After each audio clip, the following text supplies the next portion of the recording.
Hello everybody, my self doctor Kuldeep Kaur और मैं आज आपको एलएलबी ऑनर्स फोर्थ सेमेस्टर में जूरिस्प्रूडेंस का पेपर पढ़ाती हूँ। और आपको मैं पहला क्वेश्चन पहले आपको सिलेबस जूरिस्प्रूडेंस का बता दूँ, तब मैं क्वेश्चन डिस्कस करूँगी। आपका जो सिलेबस है यूनिट 1 में nature and function of A states and it's relationship with law, nature of sovereignty and growth, nature and kinds of law, law of property, ये आपका सिलेबस है यूनिट 1 का। चलिए अब क्वेश्चन डिस्कस करते हैं और देखते हैं पहला क्वेश्चन कौन सा है। तो पहला क्वेश्चन जूरिस्प्रूडेंस में है, define state, what are the various theories of the origin of state. तो ये आपका क्वेश्चन है। इसमें आंसर में पहले चीज़ क्वेश्चन कब कब आया ये भी आपको बता दें। इस क्वेश्चन में क्या क्या चीज़ें कवर हुई वो बाद में बताएंगे, पहले कब कब स्टेट्स पे क्वेश्चंस आए वो देखते हैं।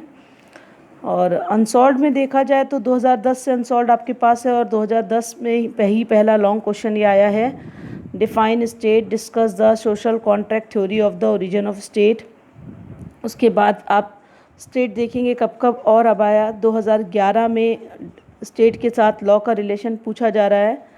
और उसके बाद 2012 में आप क्वेश्चन देखेंगे कि स्टेट पे शॉर्ट नोट आया है। तो कहीं ना कहीं स्टेट पे 2013 में भी स्टेट पे क्वेश्चन आया है, थ्योरीज पूछी गई हैं, लॉन्ग में क्वेश्चन नंबर 1 है। और 2014 में हॉब्स एंड लॉक रूसो का कंट्रीब्यूशन पूछा गया है स्टेट पे कि discuss the contribution of Hobbes, Locke and Rousseau regarding the origin of states. इसका मतलब 2014 में भी क्वेश्चन आया। उसके बाद देखेंगे 2015 में नहीं आया, फिर आपके 16 में भी दे रहा है कि आप स्टेट को परिभाषित कीजिए और डिस्कस रिलेशन करिए उसके लॉ के साथ, तो 2016 में भी आया। फिर आपका 2019 में भी है स्टेट के ऊपर क्वेश्चन, लॉन्ग क्वेश्चन नंबर 1 है। तो स्टेट के क्वेश्चंस इंपॉर्टेंट हैं और अब आपको स्टेट के बारे में बताएंगे कि आपके स्टेट में कौन कौन सी चीज़ें कवर कर रहा है। तो सबसे पहली चीज़ें जो यहाँ पर डेफिनेशन ऑफ स्टेट की बताई गई हैं कि हॉलैंड ने बताया कि assemblage of human being occupying a certain territory where will of majority prevail over minority. Grotius कहते हैं union of free man joint for the purpose of enjoying law and public welfare. और भी jurist हैं जो अलग अलग तरीके की डेफिनेशंस बता रहे हैं और सामंड अलग ही चीज़ कह रहे हैं कि मेंटेनेंस ऑफ ऑर्डर। तो उसमें बता रहे हैं associations of human being for the attainments of certain goal by certain mean. Most accepted definition of present event क्या आप कह सकते हैं कि community of human beings permanent occupying a definite territory independent of external control. अगर देखा जाए तो स्टेट के 4 एलिमेंट्स हैं, आपको याद होगा अलग अलग जूरिस्टों ने अपनी बात रखी, लेकिन स्टेट के अगर 4 एलिमेंट्स की बात डिस्कस की जाए तो पॉपुलेशन, टेरिटरी, गवर्नमेंट और सॉवरेनिटी, ये स्टेट के 4 एलिमेंट्स होते हैं। यहाँ डेफिनेशन स्टेट की बताई गई हैं केवल। अभी फिर व्हाट इज़ स्टेट, तो फिर वही चीज़ पुरानी चीज़ की सर्टेन टेरिटरी होनी चाहिए, पॉपुलेशन, ऑर्गेनाइज्ड गवर्नमेंट और such government should be sovereign. तो ये आपको state has does not include the state as defined under article 12 of Indian constitution. इसका मतलब यहाँ पर जो स्टेट के एलिमेंट्स बताए गए हैं वो under article 12 of constitution of India में कवर नहीं होते हैं। जो कॉन्स्टिट्यूशन में स्टेट ऑफ की डेफिनेशन दी गई हो बिल्कुल अलग है। तो थ्योरीज़ कौन कौन सी थ्योरीज डिस्कस की गई हैं वो भी आपको बताएं कि थ्योरीज़ कौन कौन सी डिस्कस की गई हैं। Divine theory, natural theory, social contract theory, heredity theory, और उसमें भी 2 पार्ट्स में बांटा गया है बाद में। तो सबसे पहले divine theory of evolution of states. तो पहले मीनिंग क्या है ये बताया गया कि meaning, state is the creation of God and king is the representation of God having divine right to govern. देखिए यहाँ पर बता रहा है कि स्टेट क्या था, भगवान के द्वारा बनाया गया, और राजा क्या है, उसका रिप्रेजेंटेटिव है गॉड का, और जिसके द्वारा उसने शासन किया। तो ये थ्योरी अपना अलग एक बता रही है। अब देखा जाए मिडेवल एज में यूरोप में इसी को डार्क एज कहा गया और कहा गया कि ये क्रिश्चियनिटी से बहुत ज़्यादा प्रभावित थी। अगर डिवाइन थ्योरी पे आए तो Islamic country king as a shadow of God जिले इलाही। तो जिले इलाही का मतलब क्या है कि हम जो भी राजा है उसको हम जिले इलाही कह रहे हैं, उसको गॉड मान रहे हैं और गॉड से कंपेयर कहते हैं। तो अगर हिंदू मैथोलॉजी में भी देखें तो ruler has divine to govern, disobedience to ruler is sinful. कि जो राजा है वो दैवी शक्ति रखता है, वही गवर्न करता है। अगर हम उसकी आज्ञा का पालन नहीं कर रहे हैं, उसको डिसओबीडेंट कर रहे हैं, तो वो क्या है, पूरी तरीके से पाप है। तो ये अलग अलग थ्योरीज अलग अलग तरीके के विचारों को व्यक्त कर रही है। तो यहाँ पर जो क्रिटिसिज्म भी दिया गया है कि king assumed arbitrary power under the garbs of divine right led to disposition, and the theory is not in consonance with ground realistic and fading of philosophical school। तो अब अलग अलग तरीके से इसको क्रिटिसाइज़ भी किया गया और कंट्रीब्यूशन भी बताया गया कि वो उन्होंने क्या माना, जुरिस्टिक पर्सन माना, right to govern upon the rulers, right जितने भी रूलर्स हैं, जितने भी किंग हैं वो रूल्स कर रहे हैं, कंट्रीब्यूशन दे रहे हैं, वो अलग अलग चीज़ों की मानी। अब नेचुरल थ्योरी की बात करें तो नेचुरल थ्योरी क्या कह रही है, मीनिंग बता रहे हैं सबसे पहले कि मैन क्या है, एक सोशल बीइंग है, एक व्यक्ति सामाजिक प्राणी है, और सामाजिक प्राणी होने के नाते वो क्या करता है, सोसाइटी में अपनी अलग एक्टिविटी करता है। और यहाँ पर अगर आप नेचुरल लॉ स्कूल भी आपको पढ़ाया जा चुका है और वहाँ के जो प्रोफाउंडर थे एरिस्टोटल थ्योरी के बारे में भी आपको बताया जा चुका है। तो क्रिटिसिज्म में बताया गया कि अगर कोई फेल हो जाएगा, रिलीजियस भी नहीं रहेगा, तो वॉर होगा, युद्ध होगा, और लोग क्या करेंगे, फिर से एक नए स्टेट का फॉर्मेशन होगा। अगर सोशल कॉन्ट्रैक्ट की थ्योरी की बात करें तो state is the result of agreement but the people originally in the nature state society was strife torn and life was difficult hence the people have agreed to be ruled by someone। तो यहाँ पर जो social contract theory है वो अलग कह रही है कि स्टेट क्या है, एक एग्रीमेंट की तरह लिया गया है, लोग एग्रीमेंट आपस में कर लेते हैं और उसमें जो एग्रीमेंट के थ्रू ही काम करते रहते हैं। अब यहाँ पर जो 16th सेंचुरी है उसमें Hobbes, Locke, Rousseau main propounder थे और वही अलग तरीके से सोशल कॉन्ट्रैक्ट थ्योरी उन्होंने अलग तरीके से रिप्रेजेंट की है। तो अब हॉब्स की बात करें तो हॉब्स ने जो सोशल थ्योरी दी है उसमें सबसे चीज़ क्या दिया है, state is not limited by the pact, peoples are bound by the pact but not the state. देखिए क्या कह रहे हैं कि स्टेट क्या है, स्टेट बंधा हुआ नहीं है लेकिन लोग बंधे रहते हैं।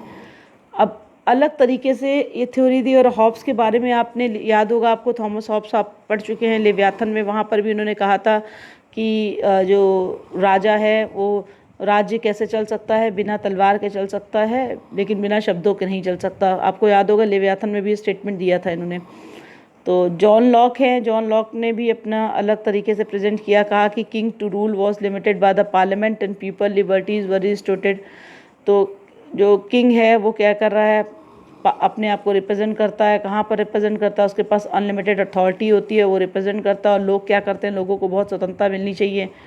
और लॉक की थ्योरी भी अलग से एक है कि स्टेट जो है वो लोगों में बंधी हुई है और उसको अनलिमिटेड पावर नहीं मिलनी चाहिए। तो अगर हॉब्स और लॉक की थ्योरी को कंपैरिजन किया जाए कि दोनों में क्या सिमिलरिटीज़ हैं, तो दोनों ही लोग नेचुरल स्टेट को मानते हैं और दोनों ही लोग देखा जाए एक तरीके से इंटर स्टेट की बात करते हैं। और दोनों ही लोग क्या करते हैं, एक पॉलिटिकल ऑर्गेनाइजेशन की बात कर रहे हैं। और दोनों की थ्योरी में अंतर भी है। अगर ये द्विपक्षीय बात करना चाहते हैं कि स्टेट नहीं है, लॉक क्या करते हैं कि लॉक करते हैं कि दो तरफ से काम होता है, स्टेट दो तरफ से काम करता है। हॉब्स स्टेट को बाउंड नहीं मानते हैं और लॉक हमेशा स्टेट को बाउंड मानते हैं। हॉब्स कहते हैं कि किंग हैज़ अनलिमिटेड अथॉरिटी और लॉक कहते हैं king authority was limited by the parliament. Hobbes हमेशा बताते हैं कि जो राजा है उसके पास असीमित शक्तियाँ होती हैं, असीमित अधिकार होते हैं। और लॉक कहते हैं कि उसकी जो शक्तियाँ हैं वो संसद के द्वारा सीमित की जा सकती हैं। यहाँ पर हॉब्स फिर बोल रहे हैं कि man gave up natural right absolutely, व्यक्तियों को बिल्कुल प्राकृतिक अधिकार दिए गए हैं पूरे, कोई उस पर रिस्ट्रिक्शन नहीं लगाया गया। लेकिन लॉक कहते हैं कि man natural right were respected a breach of which would free people to disobey pact. यहाँ पर नेचुरल राइट्स के बारे में जो दिए गए हैं चीज़ें वो अलग तरीके से दिया गया, केवल नेचुरल राइट को माना गया, एब्सोल्यूट नहीं माना गया है पूरी तरीके से। प्राकृतिक अधिकार है, लेकिन वो भी कहीं ना कहीं अगर लोग कहना नहीं मानेंगे तो वो भी क्या कर सकता है कि उसको सस्पेंड कर लेगा। इस तरह से अलग एक्सप्लेनेशन दे रहे हैं। अब रूसो की बात की जाए कि रूसो क्या कहते हैं, भी आपने हॉब्स और लॉक पढ़ा, तो वो हॉब्स एंड लॉक्स के बाद उन्होंने कहा कि किस तरह से बताया, नेचुरल स्टेट की बात की और बताया कि पीसफुली अपने राइट्स को एंजॉय करें। और उन्होंने कहा कि he view that it the necessity of self preservation and securing of private property that people agree to surrender their rights, but the people surrender their rights to community as a whole and not to an individual for the general goods of the society. Rulers are therefore bounded by the general will of the people. It means that the general will can create and overthrow government. यहाँ पर general will की बात करते हैं कि समान इच्छा की बात करते हैं कि समान इच्छा होनी चाहिए, और हम क्या करते हैं कि अपना सेल्फ प्रिजर्वेशन में हमें खुद करना है, प्राइवेट प्रॉपर्टी हम रख सकते हैं, कुछ राइट्स को हमें छोड़ना पड़ता है। पीपल कम्युनिटी की बात करते हैं, सोसाइटी कैसी आशा करते हैं, एक अच्छी सोसाइटी की आशा करते हैं। इनकी थ्योरी को भी क्रिटिसिज्म किया गया। अब सोशल कॉन्ट्रैक्ट थ्योरी को किस तरह से क्रिटिसिज्म कर रहे हैं कि ये ऑस्टिन भी क्रिटिसाइज़ करते हैं कि हम अगर कोई सॉवरेन पावर ही नहीं है तो फिर वो स्टेट कैसे बन सकता है। अलग अलग तरीके से चीज़ों को क्रिटिसाइज़ किया जा रहा है, हर जुरिस अपने अपने विचारों को रख रहा है। अब कंट्रीब्यूशन भी इनका मान सकते हैं कि democracy, rule of law, separation of power where the legal concept given by them. तो यहाँ पे इन्होंने कंट्रीब्यूशन भी दिया कि डेमोक्रेसी, प्रजातंत्र का सिद्धांत दिया, विधि का शासन दिया, सेपरेशन ऑफ पावर का दिया। जितने भी लीगल कॉन्सेप्ट हैं इनके द्वारा बताए गए, आगे चलकर जो उन्होंने बोले हैं वही आगे चलकर बने हैं। State is the result of God, जो राज्य है भगवान की इच्छा का ही परिणाम माना गया, और जो स्टेट फंक्शन करेगा वो सभी अपने फंक्शंस को करेगा और सिटीजन्स को राइट देगा। तो ये इनका कंट्रीब्यूशन है। नेक्स्ट हेरिडिटी थ्योरी है, और कहा गया family was the first which come into being a to fulfil the necessity of life.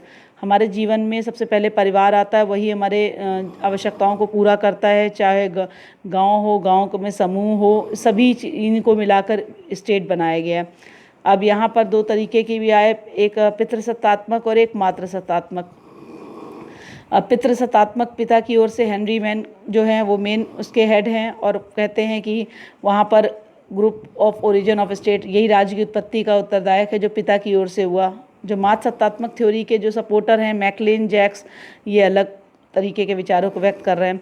तो अब यहाँ पर क्रिटिसिज्म भी दिया जा रहा है कि किस तरीके से क्रिटिसिज्म दिया गया है, totally ignore the effect of other influence like growth, war, religion etcetera. तो कह रहे हैं कि ये सब प्रभाव को नहीं माना गया कि युद्ध का प्रभाव पड़ेगा, धर्म का प्रभाव पड़ेगा। दोनों हो, चाहे मातृ थ्योरी हो चाहे पितृसत्तात्मक थ्योरी हो, दोनों ही थोड़ी थोड़ी आंशिक रूप से अडॉप्ट की गई है। और कंट्रीब्यूशन देखा जाए तो क्रिएशन ऑफ गॉड मानते हैं कि भगवान ने ही राज्य को बनाया है। स्टेट जो है वो रियलिटी को क्लोज करेगा और रियलिटी पे बिलीव करते हुए काम करेगा। और जूरिस्प्रूडेंस में जितनी भी थ्योरीज बताई गई हैं वो अलग अलग तरीके से, कोई भी एक थ्योरी कह सकते हैं कंप्लीट अपने आप में नहीं है। सारी थ्योरी को अगर हम मिला के पढ़ेंगे तभी हमें ओरिजिन ऑफ स्टेट समझ में आएगा। तो सबसे पहले जब भी ये क्वेश्चन आए तो हमें ध्यान रखना है कि हमें सबसे पहले याद रखना है कि स्टेट क्या है, स्टेट में कौन कौन से जूरिस्टों ने डेफिनेशन दी। आप देखेंगे हॉलैंड ने, ग्रोशियस ने, सामन ने, ये इन्होंने डेफिनेशन दी है। प्रेजेंट में स्टेट क्या होता है वो आपको ध्यान देखना पड़ेगा। और आपको ये ध्यान रखना पड़ेगा कि स्टेट में जो आर्टिकल 12 को इंडियन कॉन्स्टिट्यूशन में दिया गया है उस चीज़ को यहाँ पर एक्सेप्ट नहीं किया गया है। यहाँ पर अगर स्टेट के एलिमेंट आ रहे हैं तो याद रखेंगे territory, population, territory, government, sovereign, ये 4 एलिमेंट्स याद रखेंगे। थ्योरीज 5 याद रखेंगे कि डिवाइन थ्योरी क्या कह रही है। देखिए नाम से ही पता चला, डिवाइन का मतलब गॉड, ईश्वर ने बनाया होगा राज्य को।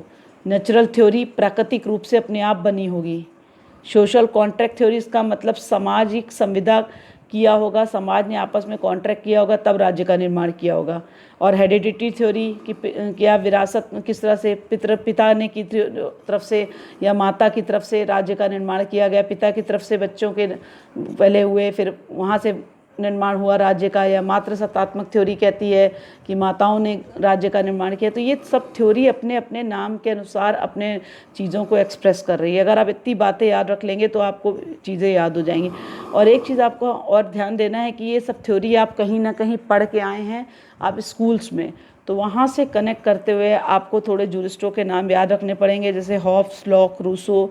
आप सोशल कॉन्ट्रैक्ट थ्योरी में पढ़ के ऑलरेडी आ चुके हैं, सब सारे जूरिस्टों के नाम आप पढ़ चुके हैं, तो वो आपको नाम याद रखने पड़ेंगे थ्योरीज़ के। और अब आपको देखना पड़ेगा कि स्टेट में जो जो क्वेश्चंस पूछ रहा है किस तरीके से पूछ रहा है, उसको पूरा आप अपना ध्यान रखेंगे और उस क्वेश्चंस को करेंगे।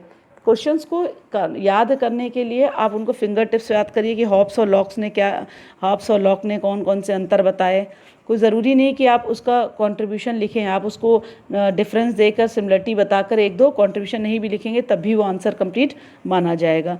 तो सबसे पहले जब सारी थ्योरीज़ को अगर मिला लीजिए तो आप ध्यान देंगे कि किसी भी एक थ्योरी से राज्य का निर्माण नहीं हुआ, बल्कि सभी थ्योरीज़ को मिलाकर ही मानते हैं, ओरिजिन मानते हैं कि राज्य की उत्पत्ति हुई। और सभी जितने भी थ्योरीज़ दी गई हैं, चाहे वो डिवाइन थ्योरी हो, चाहे वो नेचुरल थ्योरी हो, चाहे वो सोशल कॉन्ट्रैक्ट थ्योरी हो, चाहे वो हेरिडिटी थ्योरी हो, किसी एक थ्योरी को सपोर्ट करना ठीक नहीं है। सारे थ्योरी को सपोर्ट करते हुए ये कहेंगे, लास्ट में अपना एक कंक्लूजन बनाएंगे कि in the conclusion we can say state is origin for the divine theory, natural theory, social contract theory, heredity theory, सभी थ्योरी से राज्य की उत्पत्ति। कोई एक एलिमेंट इम्पॉर्टेंट नहीं है, सारे के सारे एलिमेंट इम्पॉर्टेंट हैं जिनके द्वारा राज्य का निर्माण हुआ। तो ये क्वेश्चन तब आपका कंप्लीट हो जाएगा। तो आज आपका फर्स्ट क्वेश्चन आपका यूनिट 1 का डिस्कस किया गया है, इसको आप लर्न कर लेंगे फिंगर टिप्स पे और अच्छे से इस क्वेश्चन को तैयार कर लेंगे। इस क्वेश्चन को 2 पार्ट्स में बांट लेंगे, 3 पार्ट्स में बल्कि बांटेंगे। एक डेफिनेशंस में बांट लेंगे कि कौन कौन सी इंपॉर्टेंट डेफिनेशंस हैं, एक एलिमेंट्स में बांट लेंगे और एक थ्योरीज़ में। तो ये क्वेश्चन 3 क्वेश्चंस को कवर कर लेगा आपके। पहला डेफिनेशंस, दूसरा आपका एलिमेंट्स ऑफ स्टेट और तीसरा थ्योरीज़। और एक क्वेश्चन छोटा सा और शॉर्ट नोट भी कंप्लीट कर सकता है कि अलग से पूछता है कि कभी सोशल कॉन्ट्रैक्ट थ्योरी क्या है, शॉर्ट नोट्स पूछता है। तो आप हॉब्स, लॉक, रूसो को आप अलग से ध्यान में रखेंगे कि शॉर्ट नोट भी इस पर आता है, तो आप इस शॉर्ट नोट को अलग से याद कर लेंगे। तो ये आपका आज क्वेश्चन कंप्लीट हुआ है। यूनिट 1 का ये क्वेश्चन है आपका और क्वेश्चन नंबर 1 है, तो आप इस क्वेश्चन को लर्न कर लेंगे। Thank you.